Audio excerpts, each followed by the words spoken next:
Bodhitise Namaha. Mukam karoti vachalam pangolangayate girim yakrapatam aham bande Sri Guru Dinatanina. Sri Krishna Chaitanya Prabhu Nityananda Shri Advaita Gadadhar Shivashadi Gaur Bhaktavrinda. Hare Krishna, Krishna Krishna, Hare Hare, Hare Ram, Ram Ram, Hare Hare. Srila Prabhupada Ki Jai. So, welcome back. It's been about a month that I've been gone. And here we are, continuing our talk on prayer, and I wanted to share a few things before we begin, which would be of interest to you. And yesterday, the question came up in a discussion. Namras was interviewing a devotee. The devotee's name is Brajabihari from Chaupati. I think he's traveling. He's traveling in America, Brahmachari. So he asked the same question that we had discussed. If Krishna knows what's in your heart, why do you have to pray? And he gave an answer that I really liked. He said, Krishna may not answer your prayers, but your prayers bring you closer to Krishna. So also the question would be like, why should I pray? I already prayed for it. Krishna didn't answer it. But a beautiful answer is that praying always brings you closer to Krishna, even if Krishna doesn't answer your prayers. And there may be reasons why Krishna doesn't answer our prayers. That's another discussion which we've had. And also, another point, maybe we made this point, maybe we didn't, but I would like to make it again, if we have made it. If you go through the Bhagavatam and go through the table of contents, and then you'll see the prayers of blank, and you'll see the Bhagavatam is full of prayers of. Now we know some of the more common prayers, like the prayers of Prahlad Maharaj, the prayers of Queen Kunti, prayers of the demigods while Krishna was in the womb. You know, these things will just come to our mind. But if you go through it, then you'll find prayers of the Prajetas, the prayers. I can't remember all the prayers, but Bhagavatam is full of prayers. And prayers is what you do when you meet Krishna. That's what you do. It's one of the processes. Oh.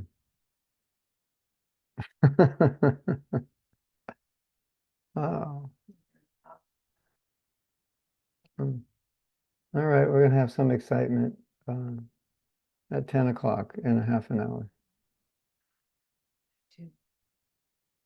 Yeah.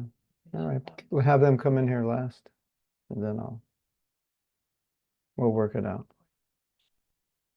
Yeah, maybe we'll be mobile a little, I think. Have to be a little mobile. But if they can come in here last, that would be better. So if you see from the Bhagavatam, it's quite natural when a devotee meets Krishna, they pray. And prayer, in this case, doesn't always mean they're asking for something, although they usually ask for pure bhakti. It can be glorification, just a glorification. So, and as we had discussed, it's one of the 9 processes of bhakti. So if we ask the question, why should we pray even if Krishna knows? Well, because it's one of the processes by which we become purified. And as we just said, it's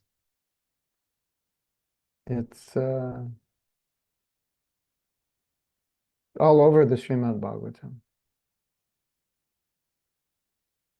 Now, one other thing we discussed, which I was thinking about this morning,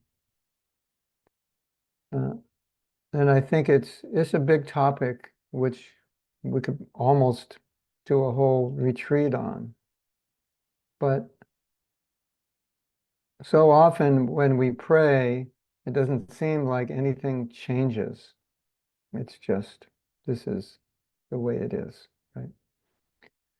So some of us, bad things happen. We pray for some resolution of those bad things. And those bad things continue. And we can lose faith or think, well, why should I pray? Because these bad things are continuing. And there are reasons that we need to be aware of why this may happen. Perhaps that bad thing is good for us, and Krishna doesn't want to change it, even though we desperately want to change it. Perhaps we have a very negative attitude and we expect negative things to happen, even if we're praying for positive subconsciously, internally. We believe that only negative will, for whatever reason, we just believe that negative will happen to us. It's always happened to us, and it's going to happen again. And then it starts happening, even though we're praying for something else, it starts happening. So that could be another reason. As we had discussed before, we don't expect the positive. We expect the negative, even though we're praying for the positive. And so what happens? Maybe because we expect the negative, then the negative is coming. We don't have enough trust. But we could also say we have to be detached. So whether negative or positive comes, we have to be detached. But as we discussed before, one of the symptoms of a surrendered soul is to always be expecting Krishna's protection and Krishna's maintenance. So, and always expecting that there will be a happy ending. Now, another important thing which we discussed. So when I'm praying to Krishna and it seems like Krishna is not answering my prayers, then we have to ask ourselves, well, am I praying for the wrong thing? Maybe I should be praying for the strength to deal with the problem, but I'm praying for Krishna, you just eliminate the problem. And so what happens often is the problem continues. It could be a karmic thing. It could be Krishna feels that it's good for us to go through this problem. It could be just the laws of nature acting. You're in a country where the political system is corrupt, then the citizens, innocent citizens, are being mistreated in some way, and it's just the whole country is in a mess. And you know, it's just the nature of this world. There could be so many reasons, and that we're praying, Krishna, please change this. Maybe he could change it. Maybe we should pray that he changes it. But even if we do, at the same time, often the message is pray to have the strength, the intelligence, whatever is required to be able to deal with it. And then we often lose that because we don't know how to deal with a situation, and we're just praying for Krishna to change the situation. And maybe he wants us to pray to have strength to deal with the situation, and we don't pray for that. And then we come out of the situation and we say things like, I'm losing my faith in Krishna. I'm losing my faith in Krishna consciousness. Krishna's not answering my prayers.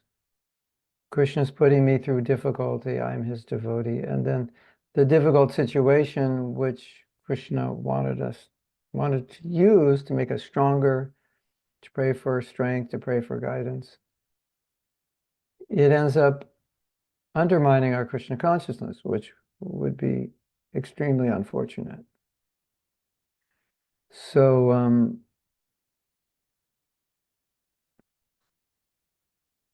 Now I want to take the discussion, before we start reading, I want to take the discussion to another point. It's kind of summarizing what we have discussed. Another point which we've talked about is praying to Krishna, which is not pure. Like, Krishna, I'm in difficulty, help me. Like, is that right? Is that wrong? We've had discussion about this, and I think it's good to remind ourselves. We had mentioned that for very elevated devotees, they would only pray for pure bhakti, even if materially things were not going well.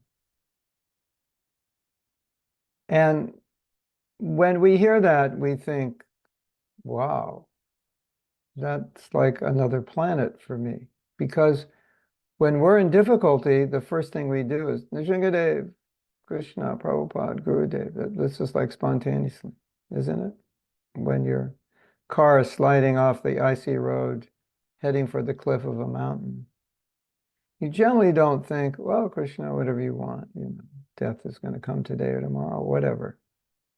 You think, Krishna, help me, right? So that's natural. And the question may come up is that, well, is that a manifestation of impure bhakti? I should just like let the car slide off the road. Maybe it's my time, and rather than pray to Krishna to save me, I should just be chanting and remembering him, because it looks like the end is going to happen within a few seconds. And you could say, yeah, well, that would be a more advanced state of Krishna consciousness. But realistically, most of us would be praying to not die. Right? Wouldn't you? Yeah, that's just natural, right? Or you're in a dark alley at midnight in New York City, and some suspicious person's coming the other way. Narsimhadev. It's natural, right? Self-preservation, it's natural and spontaneous. And so I don't want to say it's bad, because we're devotees and we depend on Krishna so naturally. When we're helpless, we depend on Krishna, we pray. At the same time, we've discussed the pure bhakti of the pure devotee. And then the question is, well, would a pure devotee not pray? Pure devotee would be more in the mood of Krishna, whatever you want. Or, Krishna, you're my protector. I already know you'll protect me, so I don't need to pray. That's more how a pure devotee would be. But this brings up the point, which we've discussed many times, of trying to achieve a state of Krishna consciousness which is artificial for you. And I think for most of us, that would be artificial. If you actually have that realization that, Krishna, you're my protector, I'll just, focus on you, and wonderful. That would be the highest stage. And if we have the realization, Krishna, please protect me, I don't want to die. Okay, we can understand categorically that's probably a lower stage, right? Now, at the same time, I know a lot of very advanced devotees who would pray to Krishna in that situation to protect them, because they don't want to die, because they haven't finished all their preaching plans. So it's too soon to die, Krishna, protect me. So that could also be a reason why a devotee would pray. My plans are yet to be finished. I need more time. And so for that, Krishna, if you want, of course, you can take me, but I would prefer to be here. So that is a justifiable prayer. And then, as we had discussed before, when Prabhupada asked, or the disciples asked, if they could pray to Krishna to save Prabhupada, then Prabhupada said, you can pray, but you have to end the prayer if Krishna you so desire. So we could see that in the mind of a pure devotee. It's always like, is this what you desire? I want to pray for what you desire. I want to make sure you desire that. In the mind of a less advanced devotee, the prayers will be, Krishna, save me from this mess. This is driving me crazy.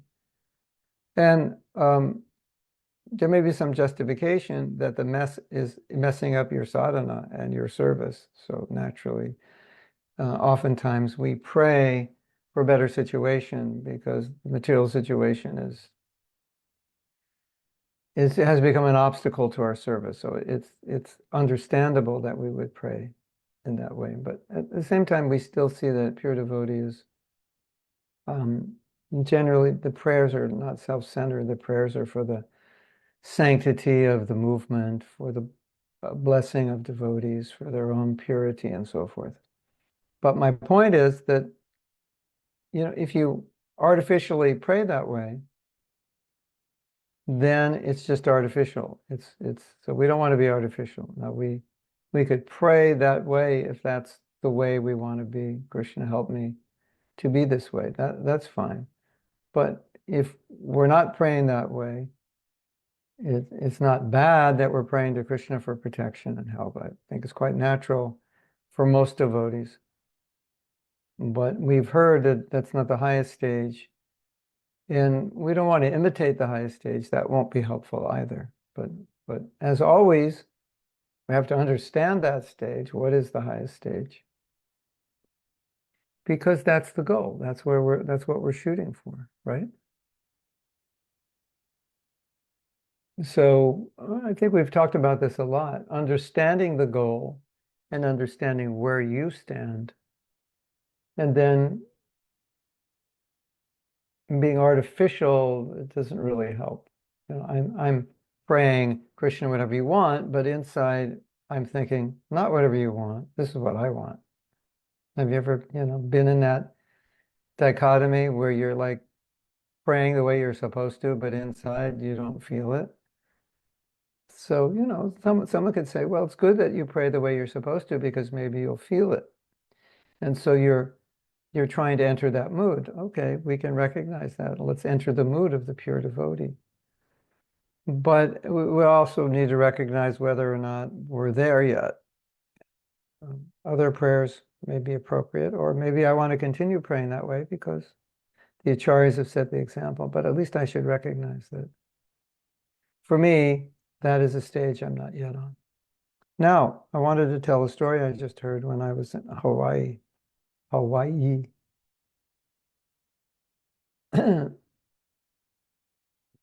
It was about the king of Jaipur. Maybe it was Man Singh or one of the other kings.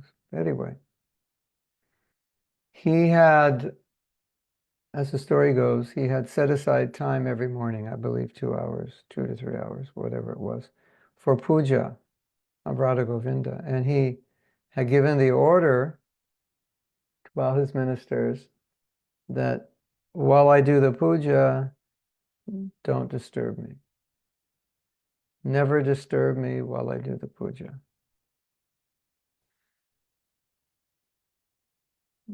So one day, his kingdom was being attacked, and they couldn't disturb him. But he knew the kingdom was going to be attacked. As I remember the story, he knew the kingdom was going to be, unless I'm mixing up two stories. But anyway, the moral of the story is beautiful, even if I'm mixing them up. He's praying, Krishna, help us in this battle, because these Islamic forces were coming to take over their kingdom, and he needed help, and he's praying. And they actually come during puja, so he doesn't know, nobody can do anything.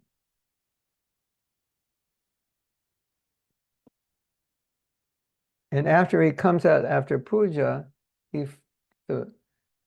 and he shows up, and his generals are saying, that was an amazing fight. We've never seen you fight like that before. And he went out there and all the soldiers were killed. And he said, what are you talking about? I was in the puja room that whole time. And then he realized that the deity went out and had his form and killed everyone.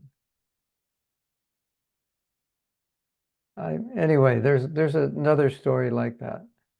So I might be mixing up stories, but the moral of the story is that, as Prabhupada says also, sometimes you're in a helpless situation and you don't want to ask Krishna for help, but you have to succeed, or it's very important that you succeed and you have no other help other than Krishna. And so Krishna can perform miracles. Of course, it depends on how advanced you are. And, the more advanced we are, the more Krishna listens to us, the more Krishna is influenced by our desire, right? And for a pure devotee, Krishna can't say no. For us, he can say no because saying no may be the best thing. For the pure devotee, he won't say no. Unless he wants to glorify the pure devotee and create some, difficult situation that the pure devotee overcomes, and that glorifies him. But generally speaking, we understand that for the pure devotee, whatever it is they desire, Krishna manifests. We see that. We've talked about this before in Brahma's benediction of Hiranyakashipu. And Krishna said, please don't make benedictions like that, because when my devotee blesses someone, I'm duty bound to ensure that that blessing is realized. So it made it difficult for Krishna to kill Hiranyakashipu because he had to fulfill the blessings of Brahma.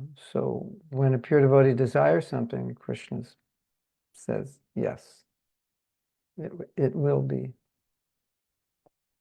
So anyway, I just wanted to tell this story because I didn't want to downplay the fact that sometimes we pray for protection or pray in ways that seem maybe not the way an advanced devotee would pray, and how it's not bad, and how even great devotees sometimes in specific situations will need to depend on Krishna, and they will pray. So, and that for us, that for many of us, that's quite real. We have another story. We know the story of Prahlad Maharaj and how he was cursed. And Srila Prabhupada said, Prahlad Maharaj is very powerful, not only as a king, but as a devotee. And Prahlad Maharaj was saved by Krishna. As you remember the story, in the womb, Krishna protected his womb so that Brahmastra could not harm him. And so now this curse was given, and he's to die in 7 days. And Prabhupada said he was powerful enough to counteract the curse. He didn't even have to pray to Krishna. He didn't even have to pray to Krishna to counteract the curse. He could have just counteracted it himself. It was just a little young Brahmin curse. Okay, that's, it's like a little punch. Well, I can block the punch. I could punch harder back. But then he thought, Krishna protected me in the womb, and now this curse has come. So it looks like it's his desire. He wants it. So he didn't pray to Krishna, please save me from the curse. Please preserve my body. He accepted it. Oh, this is, Krishna wants me to die. So that's, so we have these examples of the pure devotees, and but we also have examples, this example in Jaipur, great king, great devotee, wanting to protect his people out of duty and needing Krishna's help and praying to Krishna for help. So certainly that's not an example of impure bhakti, because he was praying in service. And so obviously all our prayers are in service to Krishna, so to some way advance our service. Help me, protect me, help me with this situation. Please give me intelligence. Ultimately, if our motive is to protect our bhakti, protect our service, then even what seems impure will be pure. Sometimes we just lack qualification to do simple material things, and we pray to Krishna, give me the intelligence how to do this, because doing this thing is helpful for my bhakti. And if I don't do it well, it just gets in the way. It takes up more time, more mental energy, more stress, and it's not helpful. So these are different ways of thinking about prayer from previous classes that I've been thinking about. So now we can continue reading and studying what Srila Prabhupada has said. And you can, if you like, you can go to the chat. I'll be reading from the chat. Wow, look at Priyanka. Look what she did. Let's read what Priyanka did. This is amazing. Okay. These are the prayers that she found in Bhagavatam. And Priyanka, I was thinking of making a recording for every one of these prayers. Like, then we could learn them all. Prayers of Vyasadeva, prayers by Arjuna, prayers by Queen Kunti, prayers by Bhishma, prayers by the ladies of Hastinapur, prayers by Shukadev Goswami, prayers by Kardama Muni, prayers by Devahuti, prayers by Dhruva, prayers by Maharaj Prithu, prayers by Vritrasura, prayers by King Chitraketu, prayers by Prahlad, prayers by Gajendra, prayers by Satyavrata, prayers by demigods, prayers by Nala Kubera, prayers by Brahma, prayers by the wives of Kaliya. They prayed to bless him. Prayers by Indra, who asked forgiveness. His prayers were forgiveness. Prayers by the gopis, chastising Krishna sometimes. Prayers by Akrura, prayers by Muchukunda, prayers by Rudra, Bana's battle, and prayers by the Vedas, personified Vedas. Wow. There you go. 1, 2, 3, 4, 5, 6, 7, 8, 9, 10, 11, 12, 13, 14, 15, 16, 17, 19, 20, 1, 2, 3, 4, 5, 6, 27, if I counted correctly. Wow. Did you know that? Prayers, there were 27 different prayers. It may even be more that just, these are chapter titles, I'm assuming. There's probably more prayers than are in the chapter titles. You know, they just happen spontaneously within the story. These prayers are large sections or significant sections of the Bhagavatam. So they get their own chapter. But obviously there must be more prayers. Anyway, so this is a summary, and now we're reading a summary of Srimad Bhagavatam, 7th Canto, Chapter 10. Lord Narsimhadev wanted to bestow benedictions upon Prahlad Maharaj, one after another. But Prahlad Maharaj, thinking them impediments on the path of spiritual progress, did not accept any of them. Instead, he fully surrendered at the Lord's lotus feet. He said, "If anyone engaged in the devotional service of the Lord prays for personal sense gratification, he cannot be called a pure devotee or even a devotee. He may be called only a merchant engaged in the business of give and take."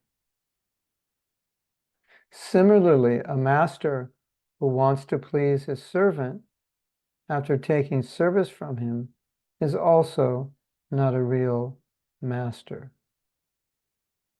Then you might say, why wouldn't you want to please his servant? It's in a different context. Master does want to please his servant, not for sense gratification. Lord Maharaj, therefore, did not ask anything from the Supreme Personality of Godhead. Rather, he said that if the Lord wanted to give him a benediction, he wanted the Lord to assure him that he would never be induced to take any benedictions for the sake of material desires. Isn't that a great story? Lord Narsimhadev forced him to take a benediction. Okay, if you force me, then I will say that, please, Assure me that I have the power that I will never take any material benediction. Exchanges of devotional service for lusty desires are always very prominent. As soon as lusty desires awaken, one's senses, mind, life, soul, religious principles, patience, intelligence, shyness, beauty, strength, memory, and truthfulness are all vanquished. Wow, that's a lot to lose for sense gratification. I will read that again. Exchanges of devotional service for lusty desires are always very prominent. That means due to conditioning, they're quite strong. As soon as lusty desires awaken, one's senses, mind, life, soul, religious principles, patience, intelligence, shyness, beauty, strength, memory, and truthfulness are all vanquished. One can render unalloyed devotional service only when there are no material desires in one's mind. And then we look at this comment by Bhaktivatsala. So many Hindus from India use a small k for the Lord's name, not a capital K, as ISKCON does, despite being informed that ISKCON standard is used capitals. Seems they don't care at all about that. There are no capitals in Sanskrit. That could be the reason. Now in modern English, they're not even capital. It's become a standard not to capitalize the G for God. So anyway, let's get back to the purport. Like if you look at Sanskrit and, Krishna's name, you look at any verse of Krishna's name, nothing's capitalized. That's in English.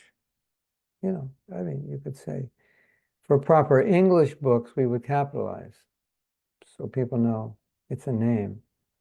But there's no capitals in Sanskrit or in Devanagari. Okay, so let's discuss this purport.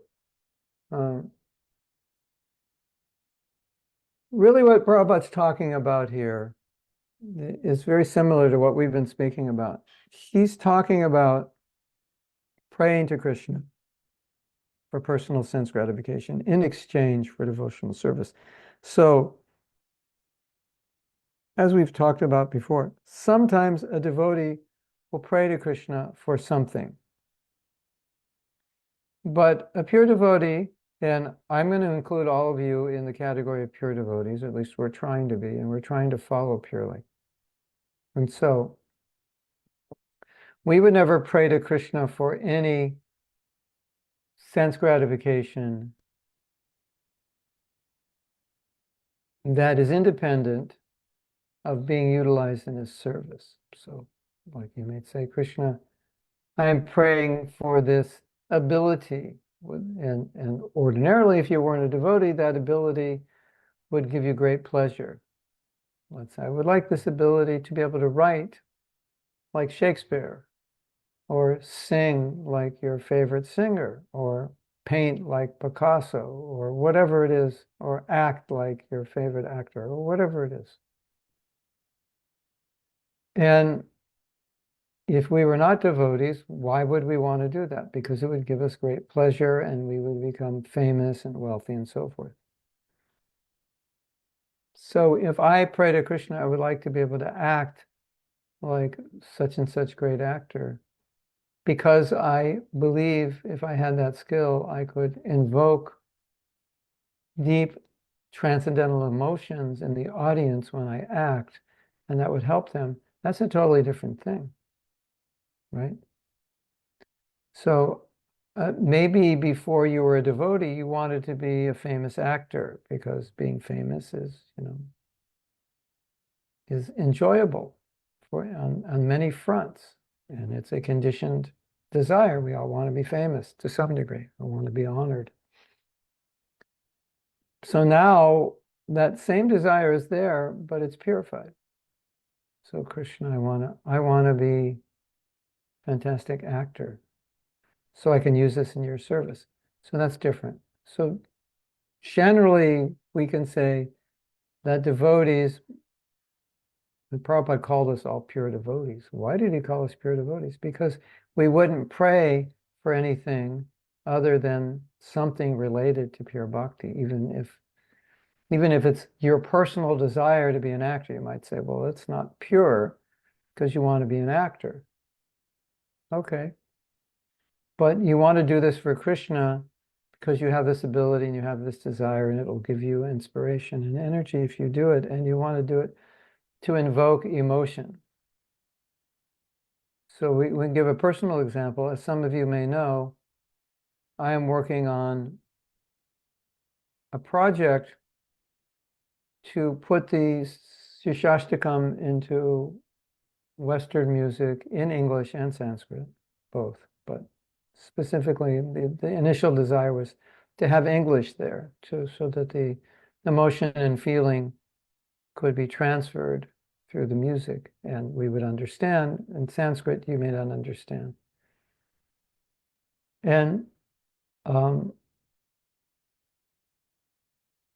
I have a very strong desire to produce music, to write songs, and so forth. And I felt like this is something I could do. I don't know how well I could do it, but I feel I can do it. Maybe not as well as it needs to be done, but no one else is doing it, so I'll try my best. I think I can do it fairly well. And it's something I want to do, and it's something that I think will really help devotees appreciate Shashtakam, which is so important. So now, if I weren't a devotee, then I would just want to do it and think, well, how popular will I become? And how much gratification will people get from my music? But taking the same propensity, now I want to do it to inspire the world to go more deeply into Shashtakam. So now that same desire is within the realm of pure bhakti. And so if you have a similar desire, it now comes under the realm of pure bhakti. So this is what Prabhupada meant by us being pure devotees. That we wouldn't do anything purely for sense gratification, right? You know, we had given the example previously, maybe many times, that we have material desires. We want nice home, nice car, so many things. And we see that if someone is a pure devotee, then you might say, well, why do they want such a nice house, nice car? But when they have these things, you see how they use them for the service of Krishna. They can pick up the Maharajas in their nice car. They can do nice programs at their home. They can host and wine and dine people who maybe wouldn't, who maybe kind of feel like devotees are losers materially, and now they are invited to the home. Successful people invited to a beautiful home in a beautiful neighborhood. And this is a home of devotee, and they see how the devotee lives, and they're like, oh, I thought you were all losers, all poor and renunciates. But you can also be have wealth and prosperity and use that in service and be detached from it. So the devotee's thinking, yeah, we could use, I like nice things, I can make a beautiful house, it will impress people. So that also comes under the realm of pure devotional service. So here, Prabhupada's saying, if I pray to Krishna purely for my sense gratification, Krishna, can you make me rich and famous? Well, Krishna says, why do you want to be rich and famous? Because I want to be.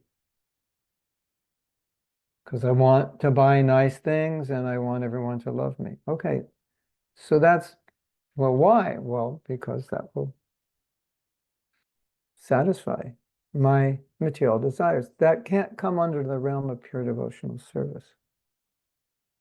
But sometimes we see a devotee wants to be famous, and maybe they join ISKCON, they already are, or they have the Shakti to become famous, like Jay Shetty, Jai Ganesham.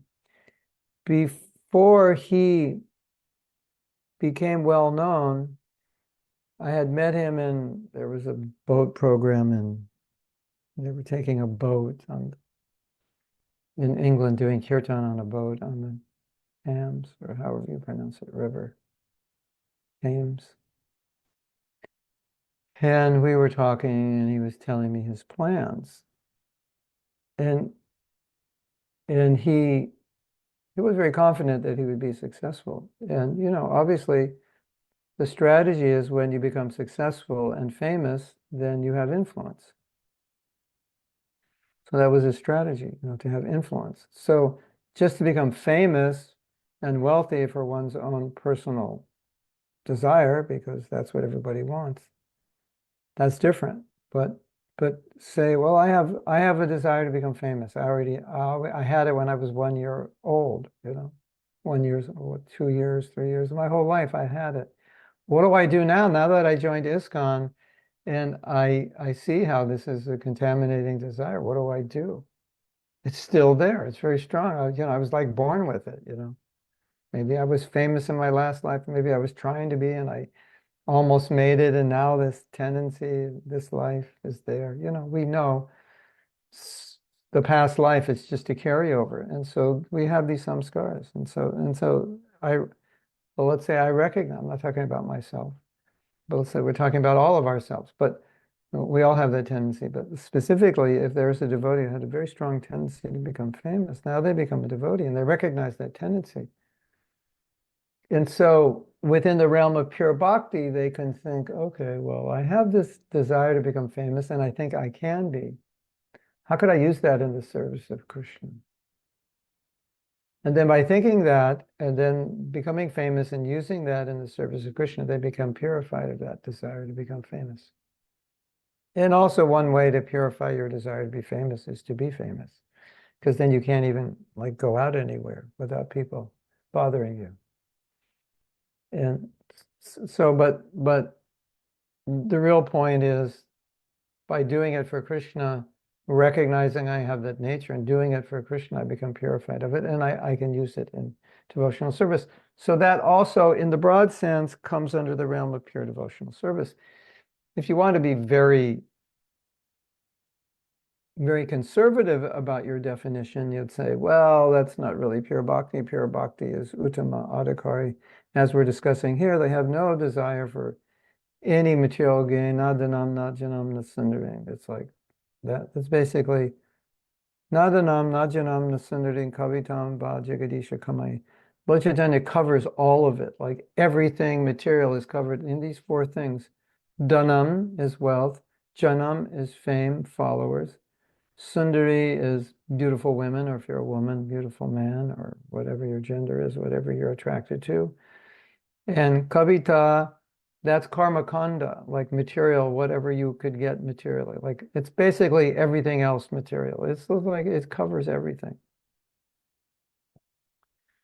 And Mahaprabhu is saying, I don't want that. Well, what do you want? Bhavatad bhakti I want pure bhakti. So we understand that. But we don't come to bhakti with that desire, do we?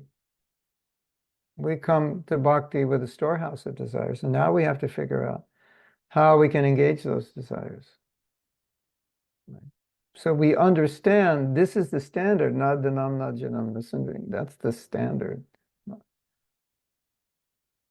Mama janmani ishvara, bhavatad bhaktir ahaituki tvayi. We understand that's the standard. But we have to engage our nature in a way which is still broadly in the realm of pure bhakti. I want to do this. I really want to do this for Krishna, for Guru, for the spreading of Krishna consciousness. I'd love to do this. I want to do, I have the Shakti to become famous. I want to become famous. I'm going to have a podcast, millions of followers.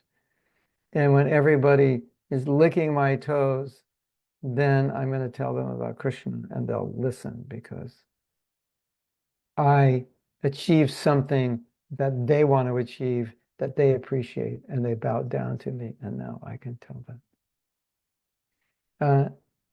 And I could never talk to these people. Okay, that's all right. You can use that. You use that in Krishna service.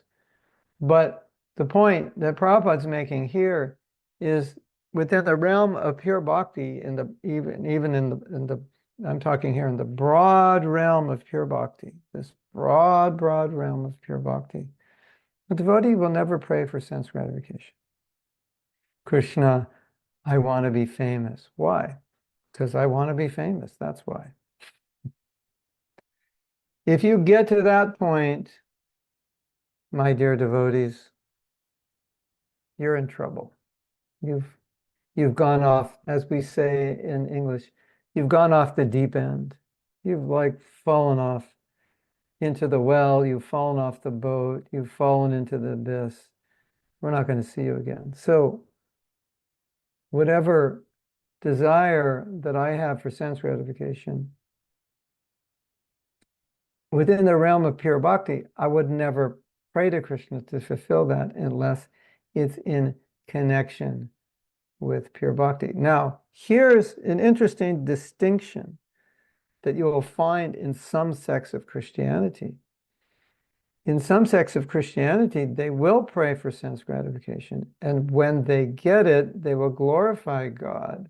So they think it's within the realm of the Christian teaching if you get what you want so you can live a happy life, and that is how you connect with God and you glorify Him for giving that to you. That is not within the realm of pure bhakti. That is something which we condemn, that you're asking Krishna to fulfill your sense gratification. And so we see here, Lord Narsimhadev is asking Prahlad, what do you want? Like, I could give you a golden chariot. I could give you 1,000 apsaras for your wives or co-wives or consorts, like anything. And Prahlad he's looking at that and he's thinking, this has nothing to do with pure bhakti. I would never ask for these things. So this Christian idea it's outside the realm of what we would define as pure bhakti. Because they're asking for pure sense gratification. God, give me this because I want the Mercedes Benz and I want the house by the sea. And then God, if He gives it, then they say, thank you, God. God is great. God loves me. They're glorifying God because they're pious, they're religious. But that's what their religion has come to. So I don't want to just harp on the Christians. I think in every religion this is true, isn't it? Definitely Hinduism, right? Maybe even more so in Hinduism because we have the karma kanda, which is you're just doing something, some ritual in order to increase your good karma. And so a lot of people worship Lord Shiva for material blessings. So your worship is solely motivated by material blessings. And so, Prabhupada said, well, it's okay because at least you're going to a God. You're recognizing you're not an atheist. So you're recognizing there's a God. So that's good. That gives you hope. So, we can't say it's horrible. Okay, you thank God.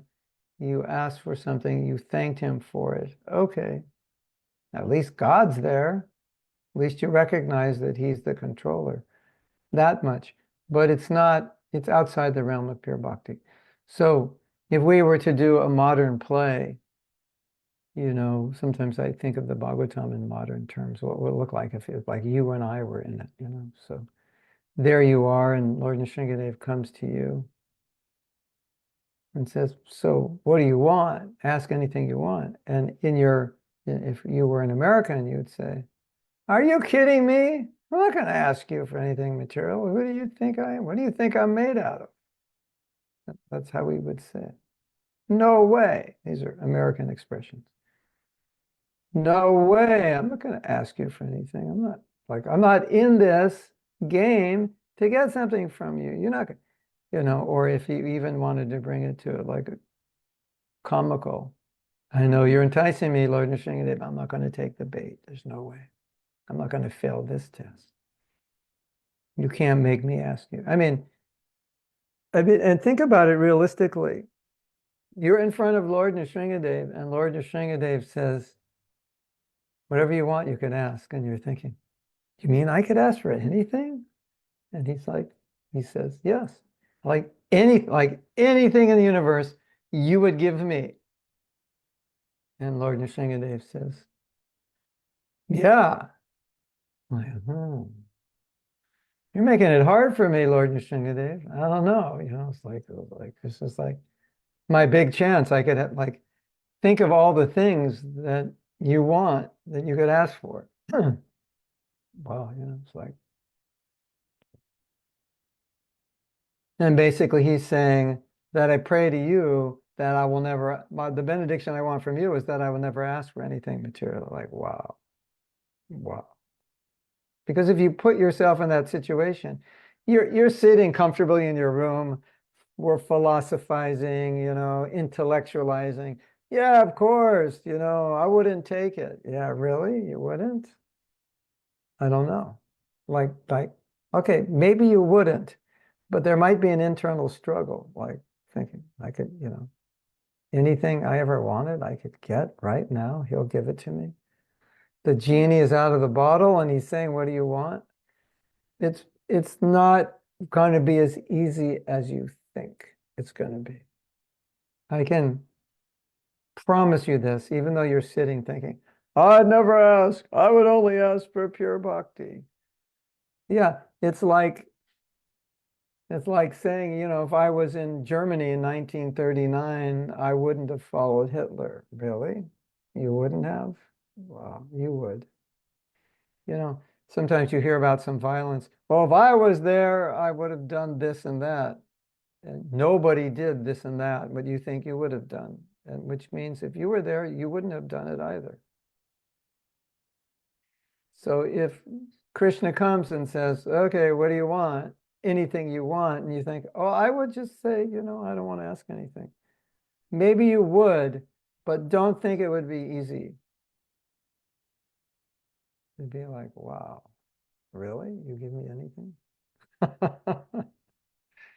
Now, if this actually happened to you and you just said, Krishna, I don't want to ask for anything, yeah, that's a very high level of bhakti, and that's the level we're striving to come to, for sure. So this story of Prahlad it's so beautiful. Now, the other thing about this is we see in this story, Prahlad wasn't hesitating, right? It's like, why would he hesitate? He's a pure devotee. So Prahlad wasn't saying, really? Like anything? Like a golden chariot? Yeah, you can have that. 1,000 upstairs? Yeah, you could have 10,000 or 1,000,000, as many as you want. A palace for each of them? Yeah, why not? For me, I can give it to you. It's nothing, insignificant. Like my own planet, I can rule millions of people. Sure, why not? He wasn't asking like that. Why? Because he's a pure devotee, so it wouldn't cross his mind.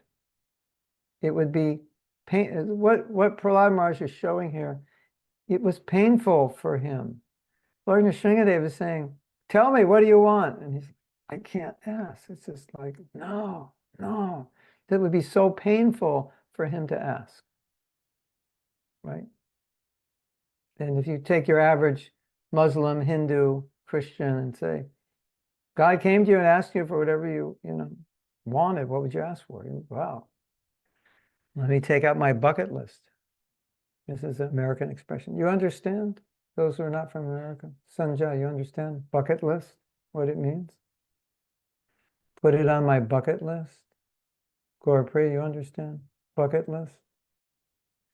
Bucket list is like all these things you want that you don't have now. So let's say I want to go to Italy someday, to such and such a place, and I always wanted to go there. I'm putting that on my bucket list. The bucket list is like things that you have, you may not have a physical bucket list. You may have the bucket list in your heart. So it's like, all the things. And now if you're a pure devotee, maybe what's on your bucket list is, well, I don't want to spend a year in Vrindavan, this and that. Okay. But that's what bucket list means. So Krishna comes and says anything, and you say, Krishna, anything on my bucket list you'll give me? And Krishna's like, yeah, no problem. You can have it all.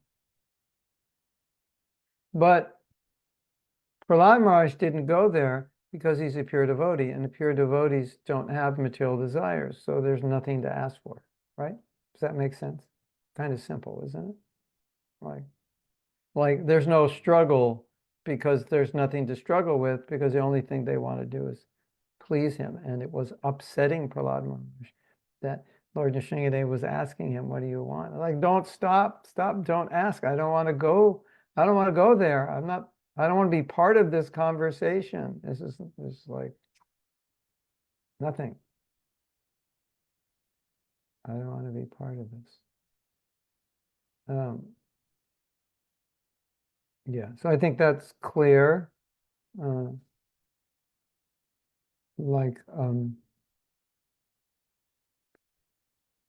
We have this other shloka where Prahlad Maharaj says, it's a famous shloka, you've probably heard, he said, Krishna, I'm not a businessman.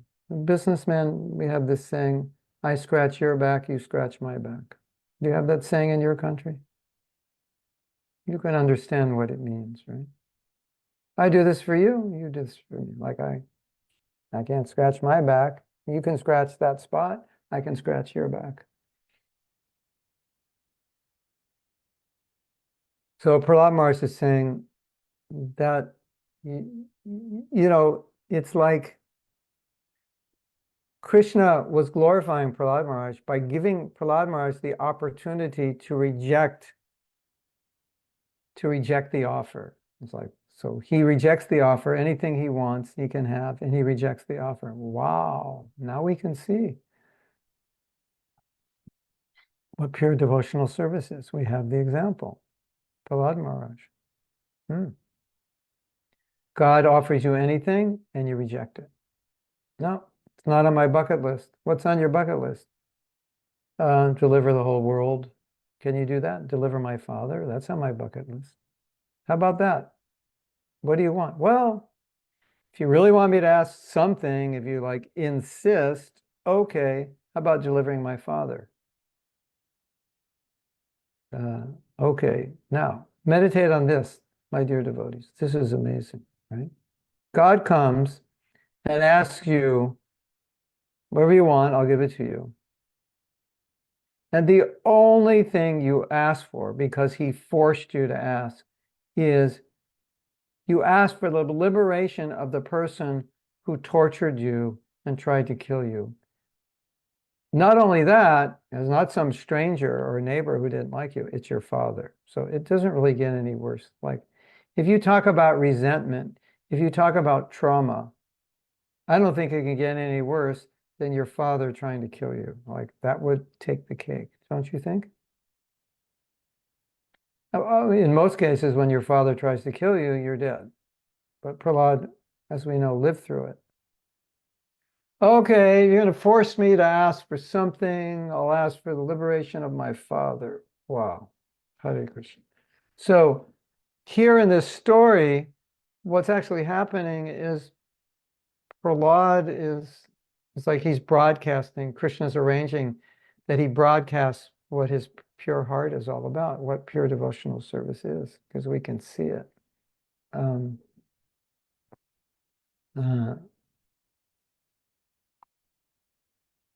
then, as we said before, the only other thing he asked for was that he wouldn't ask for any material blessing. Hare Krishna. So I think we could all pray that way. Krishna, please help me so that I will never ask for any material blessing. And any material blessing I ask for would only be in your service. Now, this is important because think of what you wanted before you were a devotee. What did you want? And I can guarantee you that on some level, until you're very advanced, the seeds of that desire are still there. It's just they don't go away that fast. All right. I wanted to be famous. Okay. Probably you still want to be famous as a devotee, but if you're a good devotee, you control that desire. But it's still there. We're posting something on Facebook. Maybe it went out there and said, if you give up something, but you're still contemplating it, then you should understand that you actually haven't given it up. It's good that you've given it up physically. We have to do that. But if we're still contemplating it, it means that attachment for that thing, which seems we've detached from because we've given it up, is still there, right? So,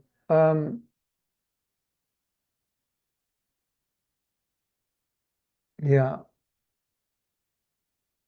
it's something to meditate on, just consider. I've been a conditioned soul for many lifetimes. There's so much carryover, even though we start out fresh in this life and we want to raise children who are devotees because their slate is clean, at least within this life. There's so much carryover from the last life. And so it's just good to acknowledge that there's a lot within us that by the power of pure bhakti, it's not manifesting. So we think it's gone, but it's not gone. It's not taking hold of us, or we're not even aware of it because bhakti is holding it back, but it's there. And if you're honest, you can see.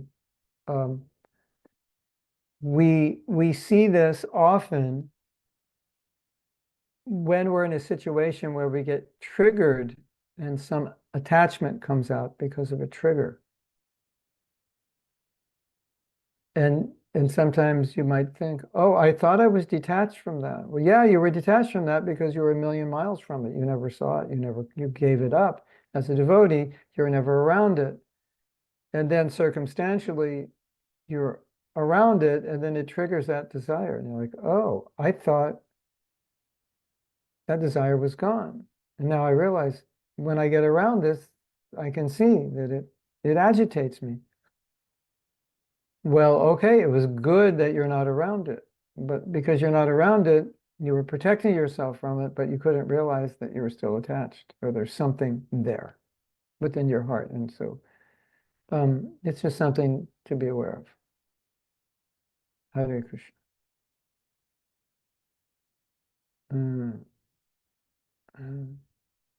Okay. All right. It's 23 minutes before class ends. We usually take questions at this point, so I'm gonna pause here and see if you have any questions or comments. And I'm happy to continue reading, but if there's questions, I would want to address them at this point. So we'll all just stare at one another on the screen for a minute. See the faces, the happy faces of the Vaishnavas, and then we will decide what to do. Oh, I don't know if I told you what I did in Hawaii.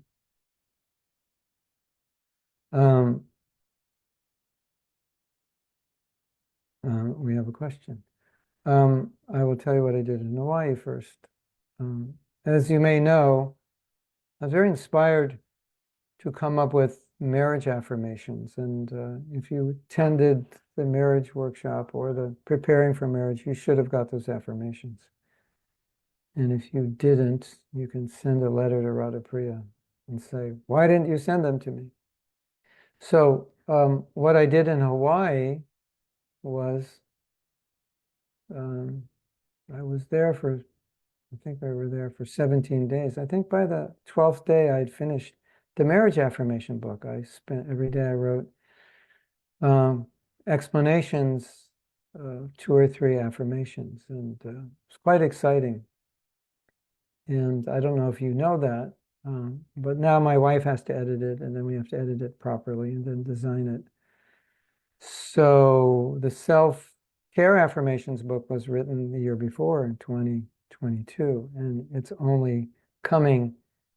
We're still working on the cover now, and it's hopefully going to be ready. Our plan is it's going to be ready by the retreat in February. So it took a whole year. I don't think this marriage affirmation book will take that long. Our layout artist was busy, so she couldn't do it. But we'll see. So at least now we're producing 1 book a year, and the next affirmation will probably be forgiveness affirmations. So we'll have a series of affirmations. And there's one other affirmation book I'm thinking of, maybe vow affirmations. We'll see. So what this comes down to is maybe you put two and two together, you'll realize that for every workshop I teach, there's an affirmation. There's affirmations that go with it. And the affirmations are the principles in the workshop in the form of affirmations. And the beauty of affirmations, you may know, is that if I say something, you may feel nothing, right? Krishna is the Supreme Personality of Godhead. And you're like, okay, I know that. And nothing really changed. You didn't fall off your seat or anything. But when you put something in the form of an affirmation, it connects with your heart or with your emotions. So then it has emotional energy, and emotional energy inspires action in a way that intellectual energy doesn't. Because knowing something is, okay, I know it. But if there's no emotion connected with it, then it doesn't motivate you, right? Just like if I sang everything I said in this class, if I sang it instead of said it, it would have emotion, right? And Lord Narsimhadev said, what do you want, my dear Prahlad? I don't want anything. I'll never ask anything from you. It's like, oh, all of a sudden, like there's emotion there. You're feeling it, right? Isn't it? That's the beauty of music. You say the same thing, or poetry. It's meant to invoke emotion. Intellectualism, it may not have any emotion, right? It's just information. So affirmations connect emotionally so that it's not only that we understand it, we feel it. And when we feel it, the feeling generally is, I want to practice it. Like what it's saying, I feel like practicing it. Okay, so I have a question here. We have two questions. This is from, oh, I have more than two. Many. Oh my God. This is from Ray Basorto. So this is from the Latinos, Spanish-speaking devotees. I have a question, but first I'm going to explain the context of where my question arises a little more than 3 years ago. That is a few months before the official start of the COVID pandemic. I did not even... You have 10 minutes before they come in this room. Okay. We have 10 minutes before I have to move to another room. I did not even, I didn't, I guess, know him. Even when I was a neophyte student, I'm not sure. What does that mean, Anuradha? He was a new student. He didn't know anything about Krishna consciousness before. COVID. Yeah. It was approximately 10 in the morning. I was practicing meditation. Suddenly, an image of what I was later told was Lord Narsimhadev appeared in my mind.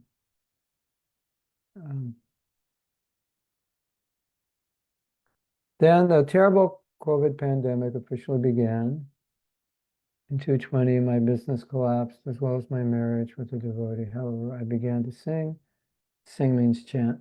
16 rounds in the, I guess that's the park, Bosque del Chapultepec. Is that the park? Or anyway, it's a park near the temple. Without being a disciple, in 2021, and when I understood medical tests without any symptoms, I realized that I had kidney cancer. This set off alarm bells. And so much so, thanks to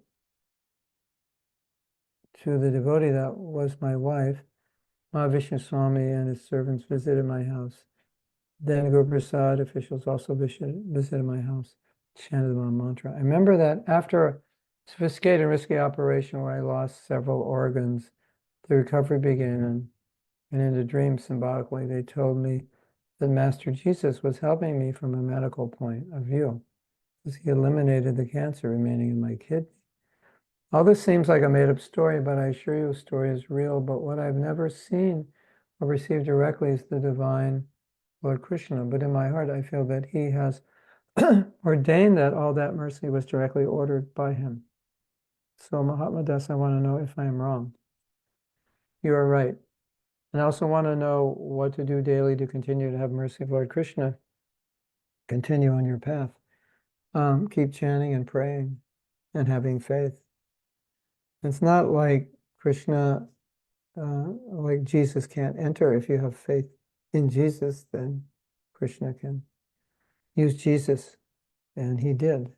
And so whatever you're doing, continue doing and keep chanting, having faith, and especially studying Prabhupada's books. Everything comes from faith. And you have a lot of faith, obviously. So I think you're doing the right thing. Just have to continue doing it. And the next question. Yeah, thank you for that.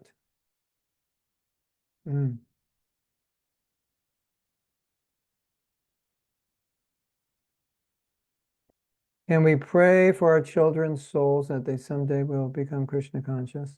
It's your duty. Yeah. It's your duty to pray. Anyone who takes shelter of you, anyone you're guiding you, it's your duty to pray for them. Question from Ishwar Madhava, the husband of Krishna Premi. How to know if you have tried enough to achieve something that is very important for you? What is the indicator that you should stop trying? Well, if you're Elon Musk, you'd never stop. That much I know. But this is a difficult question to ask because I can, when these are specific things, I can tell you, I'll give you two answers, and they're different answers. One thing I heard that is that really helped me a lot. It was two things I heard that they're similar. It's that. Okay, let me move because I've been told that there's some people coming in this room to do some work, and I need to be out in 3 minutes, so we have to resituate ourselves, okay, while you get a tour of my house. And I'm going to go into the bedroom and figure out how to set everything up. Hold on a second. Don't go anywhere.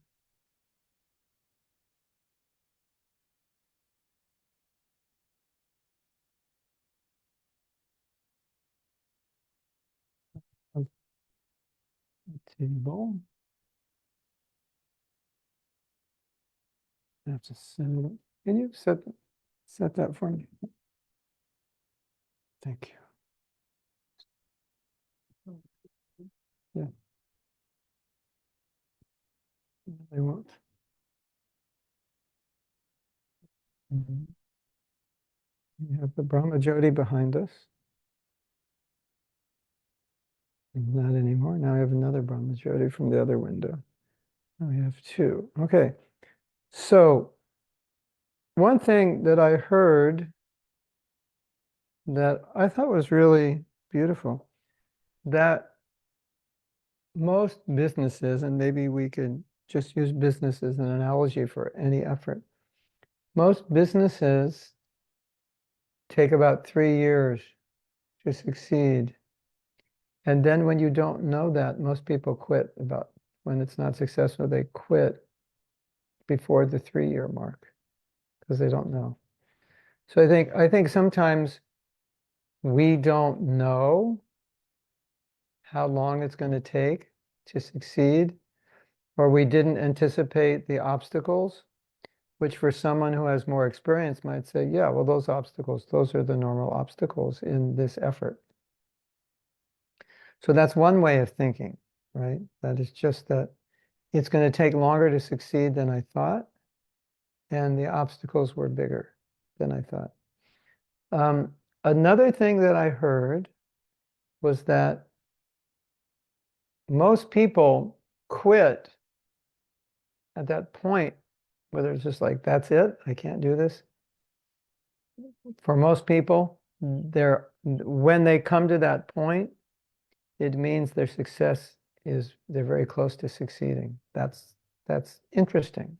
I don't have statistics on that, or I can't even tell you where I heard that, but I've heard that in many places, that often that sign of like, I give up. What's the use? This is too hard. That's the sign that you're very close to being successful. In other words, most people quit like right at this junction of success. They've done all this work, they laid the groundwork, it seems like nothing's happening. And then that's the point they succeed. If you interviewed millionaires, this was like 20 years ago when a millionaire was a big thing. Now it's billionaires. But the majority of them had gone bankrupt at least once, if not more than once.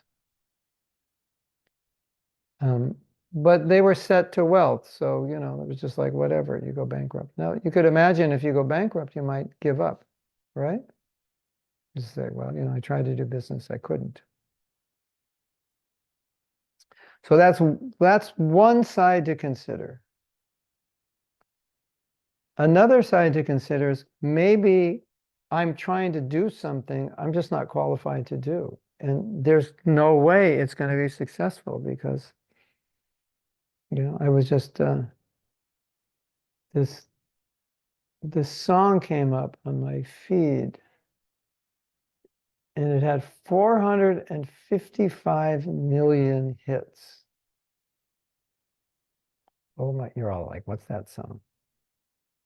Anyway, you don't have to hear it. Sometimes I listen to songs because I'm writing music and I'm like, okay, so what captures people? 450, why does there 455 million people listen to this song? Like, why? I'm trying to learn. And I'm listening and I'm thinking, could I sing this well? Could I compose this well? And the answer is no. Maybe I could get close to composing this. Actually, it sounded a lot like a song. It's not just composing, it's arranging it. It's not like here's all the ingredients to cook, but it's the spice, how you put it together and how you serve it out. So that's part of music production. But sing, some people just have voices. They're gifted with voices. Like I could take singing lessons, but I can't make my voice sound like this girl's voice. It's just like, okay. So sometimes it's like you're trying to do something and you don't have the ability to do it on the level that you want to do it. And if you want to achieve, you're going to need other people to help you. Like Steve Jobs, he surrounded himself with more intelligent people. He said, that's my strategy. I had an idea. I had to surround myself with more intelligent people to make it happen. So sometimes we're trying to do something, it's way beyond our ability.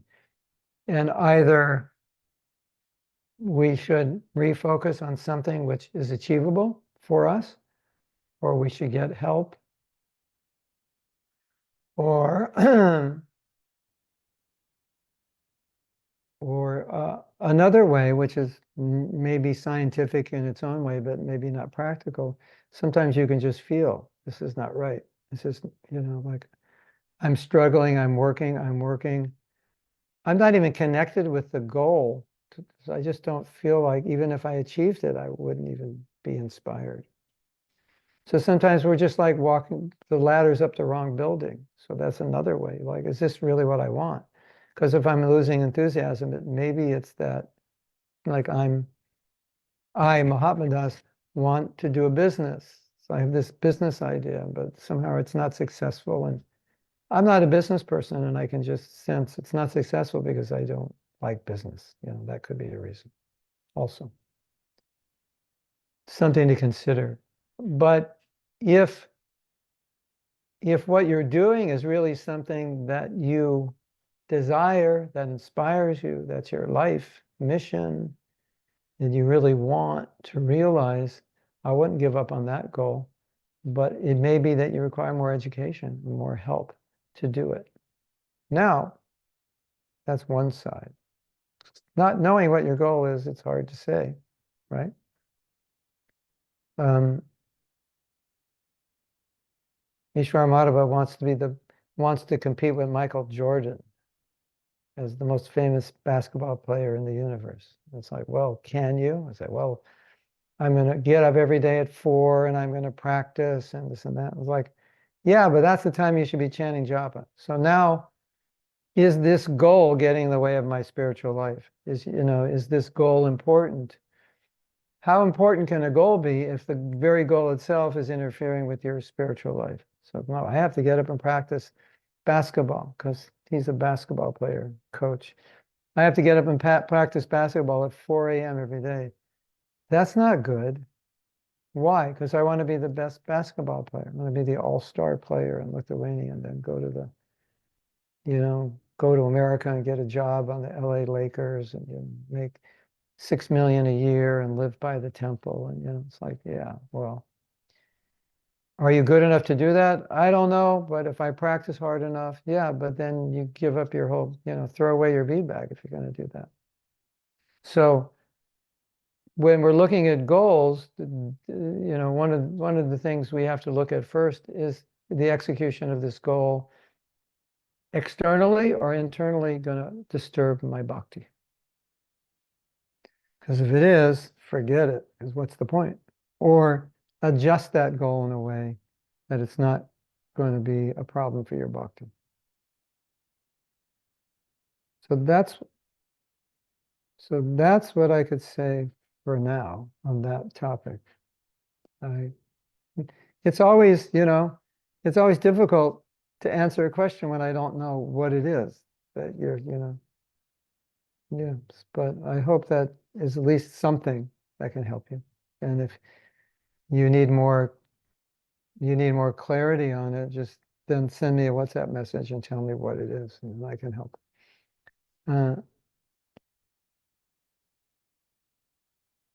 Sanjay, how to develop selfless service mood for Krishna? It is quite difficult to develop interest if you don't involve Lakshmi in your service.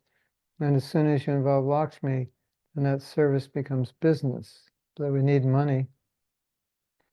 As long as you understand all that money belongs to Krishna, and all that money is for his service, you're fine. You can make millions. Billions. No problem. The business is owned by Krishna. You're just his servant. The money is Krishna's. You employ it in his service. I mean, Sanjay, if you want to make money, I can send you pictures of a hotel I was just at. That's so beautiful. We should have a retreat center that looks like this hotel. Of course, probably cost about 100 million. But, if you want to be inspired to make money, that's a project that would be amazing. So, or a similar project. They have beautiful projects in India, these eco villages that was just like put to shame anything ISKCON has. I've seen pictures, So, if you want projects to get inspired by, I can, give you a list of very inspiring things that we could do. And then you say, okay, now I'm inspired to make money. It's all for Krishna. It's pure bhakti. Right? Why not? It's not your money. It's Krishna's money. It's just in the pockets of other people. So a businessman thinks all the money I'm going to make is in other people's pockets right now. And my goal is to get it out of their pocket into my bank account. And then use that for Krishna. And if you want to become wealthy, one of the first things you want to do before you start any effort is think, how will I use that money? What's this money for? So right from the beginning, you're really clear on, we're making this money for this project. Of course, I need money for myself. Maybe I want to buy a home, whatever. That's fine. But beyond your needs, if you're going to make money beyond your needs, then what's the project? Why do we want this money? I have another project I think I may have told you, we want to fund like as many therapists as we can and give devotees free or inexpensive care, because it's so necessary. And it's just getting worse. Okay, we have one question from Priyanka. As per our conditioning, we have been asked or taught to pray in fear or in difficult situations, or to pray about material things, and now we are learning to pray for Krishna's mercy. Sometimes it's difficult to pray for Krishna's mercy in a difficult situation because of the desires how to calm the mind and adapt the praying mood. Do we have any affirmations for them as well? I guess, yeah, we need prayer affirmations, because I have prayer affirmations actually. Yeah, I forgot. That's okay. After marriage affirmations, we'll do prayer affirmations. In another class, I'm getting the classes mixed up, because in another class, maybe it's the class on the Russian class, we do prayer affirmations. We go through one, that's on Friday, we go through one affirmation. So yeah, we do have prayer affirmations. Okay, that's the next book to work on. Thanks for reminding me. Yeah. So Priyanka is making the point that as a bona fide Hindu, she was raised to pray to the gods. Pray to the gods. I am going to temple, pray to the God. And what are you praying for? Health, good grades, wealth, good job. What else? Right? And there they are at the temple, 4:30 in the morning at Mangal Arti. Like, wow, what great bhaktas. Like, well, no, why is the whole family at the temple? Well, the grandmother went into hospital today. That's why they're at the temple. Otherwise, they wouldn't be there, right? Something like that. So she's saying we're so conditioned. It's like when we see God, we think material. It's just like that. So you have to make a reconnection. You have to reconnect, and it's like a habit. You reconnect by practice. Now you practice praying for pure bhakti, and you do it enough, that becomes your new conditioning. That's how you know. Sometimes you can't eliminate conditioning, you just overcome it with a new conditioning. But Priyanka, you have a relationship with Krishna. And what kind of crazy relationship is it that every time you see that person, you ask for something? That's like, can you imagine you had a friend? Every time they said, Priyanka, I need $100. Can you give it? And every time they say, Priyanka, I need this. Like, what crazy relationship that would be. Okay. Hare Krishna, everyone. Class is over. Nice seeing you all, being with you all. And now it's time for those who want to stay, chant some japa. Or as they say in Mexico, yapa. Cantar yapa. So I'm going to get my yapa bag, yapa bolsa.